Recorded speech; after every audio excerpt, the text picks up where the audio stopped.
there, Jeffy, let me ask you. Okay, before we start, what? Nope. How many apples grow on a tree? All of them. And Jeff Jones is in here. Heyo! And we're back. Welcome to this episode of So Much JENergy. This week, I'm running solo, and it's going to be a good time, so buckle up, Buttercup. All right, let's see. Fun things from this week. What happened? Oh, so we did a 4-day seminar, Tony Robbins seminar that I'll probably need to process a little more. Pretty intense. It was 55 hours and in 4 days. Pretty intense. All new mindset, different habits and new pattern interruptions.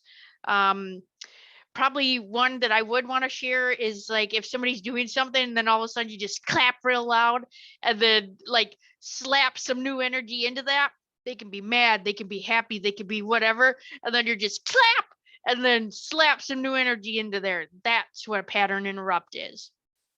Works really good when you're trying to like shake somebody out of something. So like if somebody comes to you all negative and nasty and they're yelling, and then you say, hey, what'd you have for breakfast? That's a pattern interrupt, because then they're like, what is your problem? What are you talking about? Because it interrupts their pattern and it like slaps them right out of where they were, right?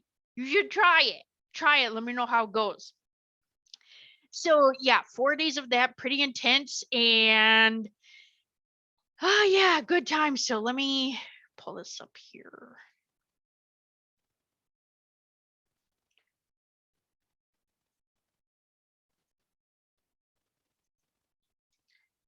So chit chat patty whack. Just kidding. Don't whack your patty right now because we got things to do. Thanks. Or if you are, please return later to your regularly scheduled broadcast. So yeah, remember that knick-knack paddywhack, right? Chit chat paddywhack, give your brain a bone. After that 4 days of training, I was thinking about different brain processing and how to feed your brain, and it really took me back to a funny time. If you've been here for the past 2 years, I've talked about my granny and how she would make soup. And if you're new, just to share real quick, what she would do is she would make this soup, and it was from all the leftovers. So I believe it had like a tomato base, is what I would call it, but everything she put in that was leftovers, and it tasted amazing.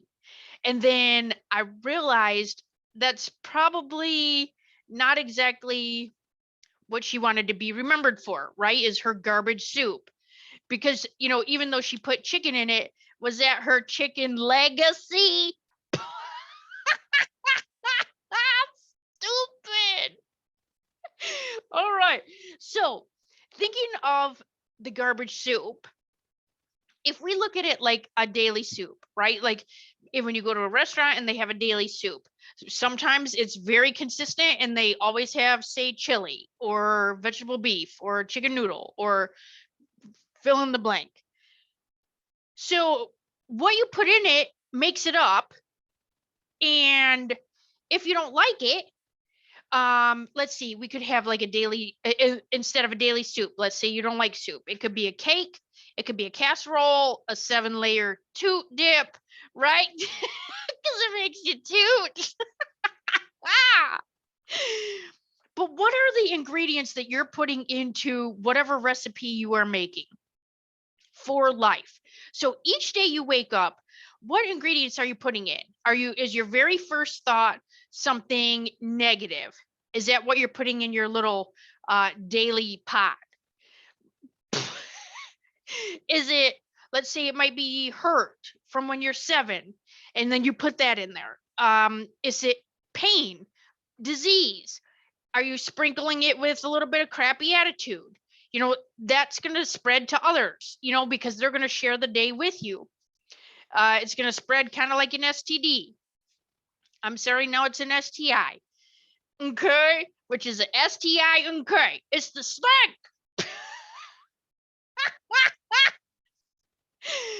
So foaming, it's probably like all foaming up with the nastiness on the top, and then guess what? You serve it.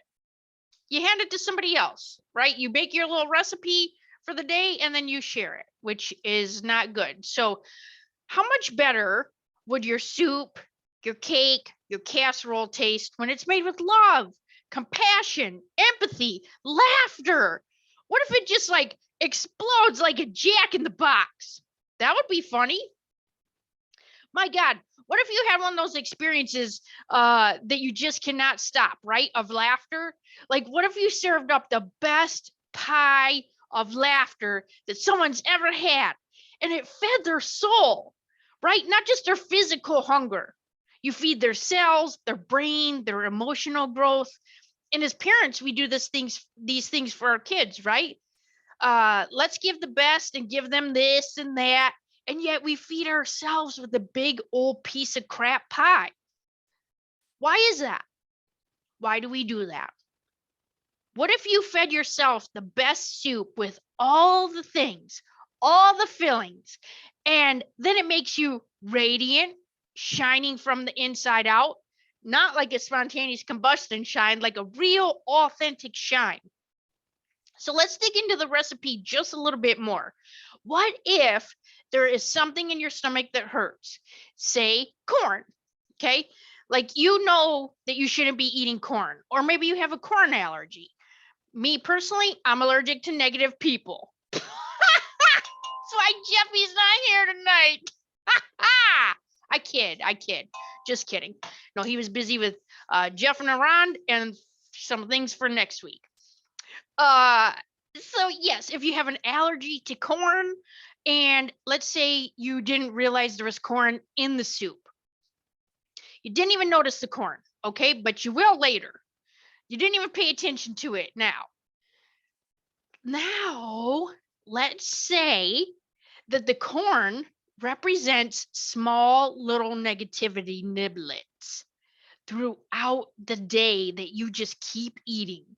Okay, so that's like your crappy coworker that comes over and just instead, when somebody says, "Oh, who pissed in your Wheaties?" Well, this is the corn in your soup. Okay, so like, who put the negativity niblet in your soup? Is it your coworker? Is it yourself? Is it your kids? Is it whatever the little negative things are that are coming at you? And then it just keeps getting bigger and bigger, right? It doesn't matter because your body isn't going to process it. And then it'll lovingly pass it right through your magical machine.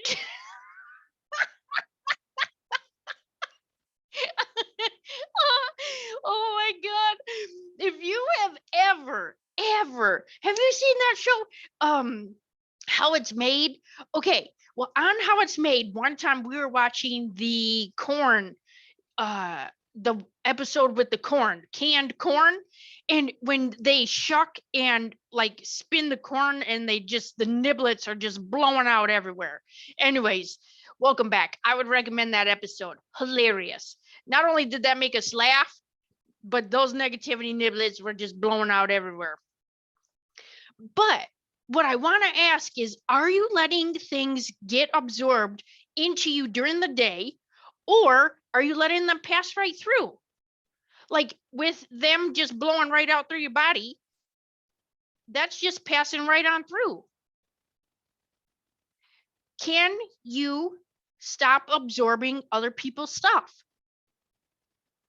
If you have an allergy to the niblets, the little negativity niblets, then it's going to be different if you don't. So you might get hives, you might cough. I mean, it's your symptom. And so could this have been avoided? Absolutely.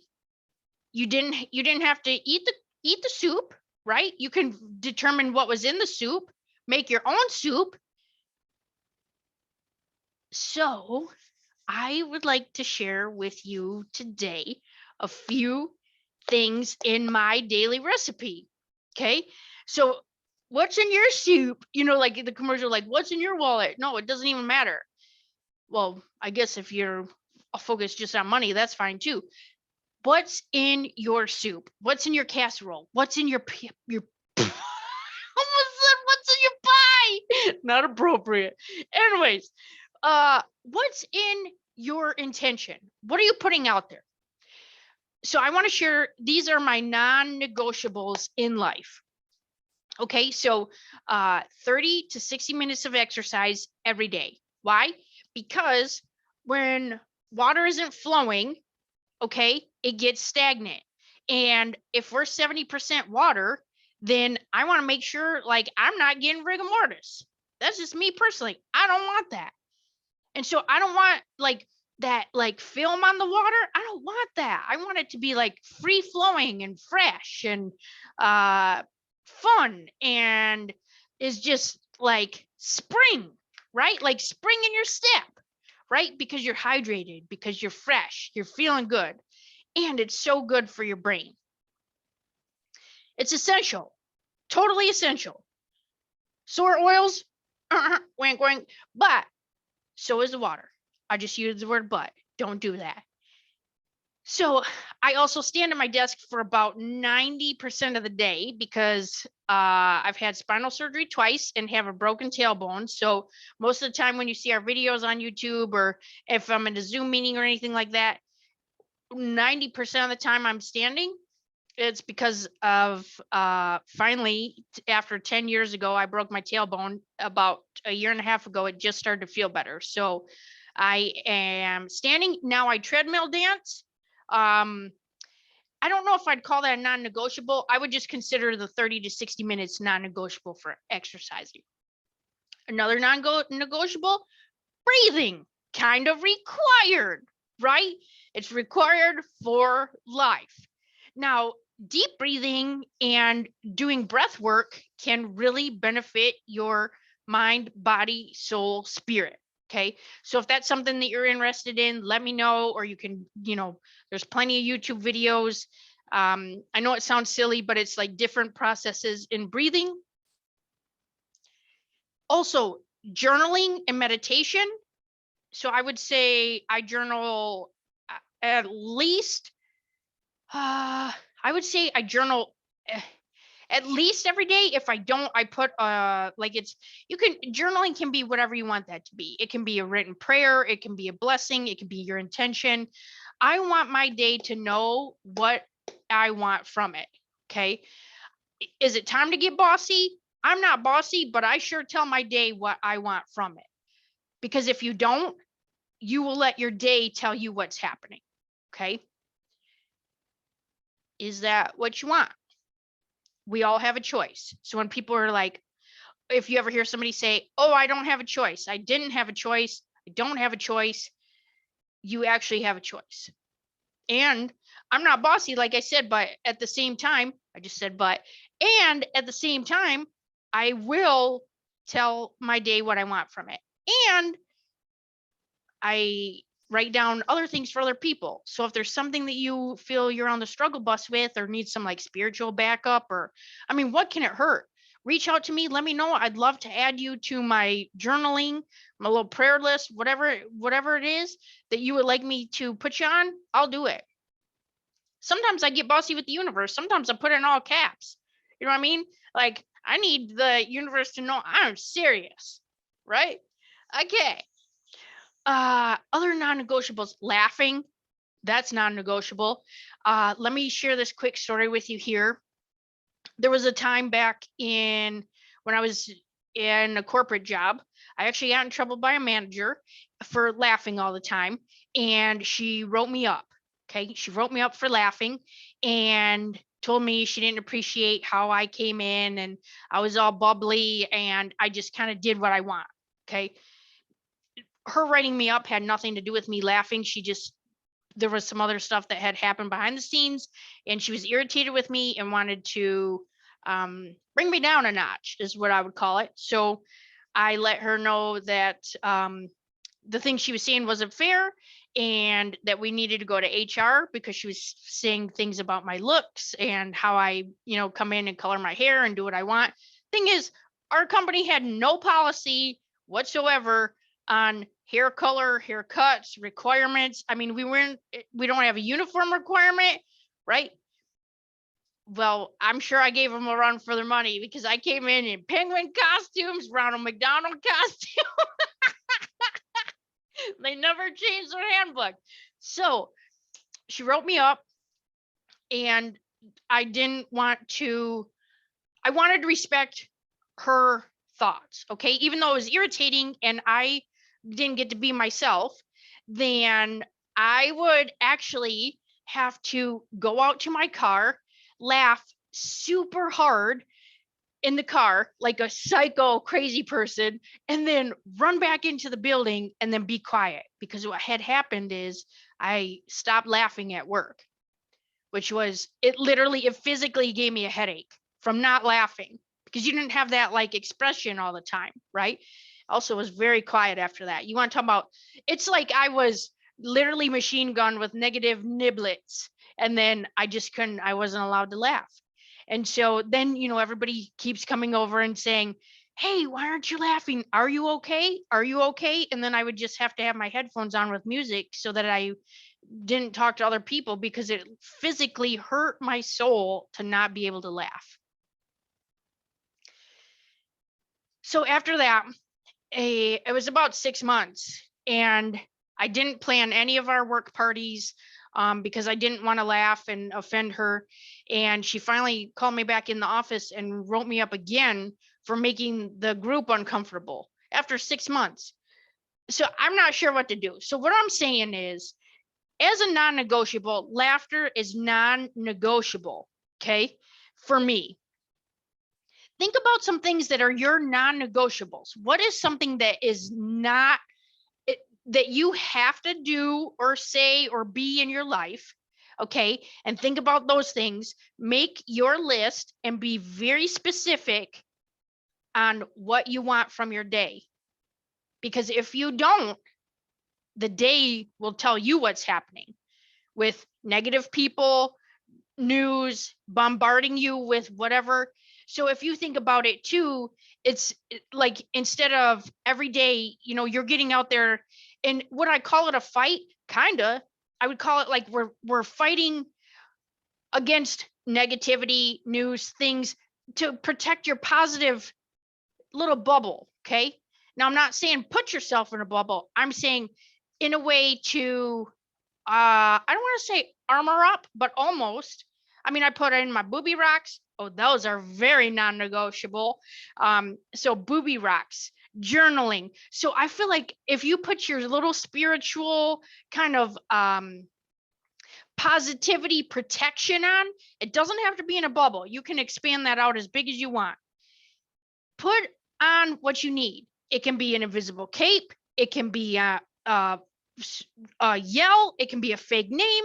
It can be whatever you need it to be, to get out there and be your authentic self, right? My granny didn't come out there and say, hey, I'm just gonna, just put all this crap in a pot and it's gonna be amazing. You know what she put in there? Love. She let us help. It was fresh vegetables from the garden. It was extra, dinner items that were left over. However she made it, it didn't matter, because it always tasted good because of how much we loved her. And I'm sure we were starving because we were like chubby little kids just running around the backyard. You know what I mean? So fill your soup, casserole, piece of pie, pizza pie, I guess, whatever you want, your 7-layer toot dip, whatever it is. Don't allow the negative niblets to get in there. Okay. Tell your recipe what you want from each day. And those are all your non-negotiables too. So with that, I will see you again next week. I want you to have an amazing week. I'm putting my little spirit fingers up there for some good little juju. And if you want to email me your prayer request, good juju request, you don't even have to tell me what you need me to put out there. I mean, the universe will know. You can just tell me you need some extra backup, and that's fine too. But if you want something very specific, I mean, I'm pretty good. I'm a manifesting machine, or woman festing machine. So you let me know. I'll put it out there. I feel like I got a bat phone, like the little Batman phone. Remember when even they they would call? I feel like I have that for like the universe. I put in a few calls every now and then, and so I feel like I get my frequent club card punched a lot, which I'm super lucky and grateful for. So thanks again for being here. Go ahead and email me. And out of the people that email me, what I'm going to do is pick a name and send you a booby rock because that's what I want to do. Okay, I'll talk to you again soon. Have a great day and big booby rock hugs. And high kicks. Okay, bye.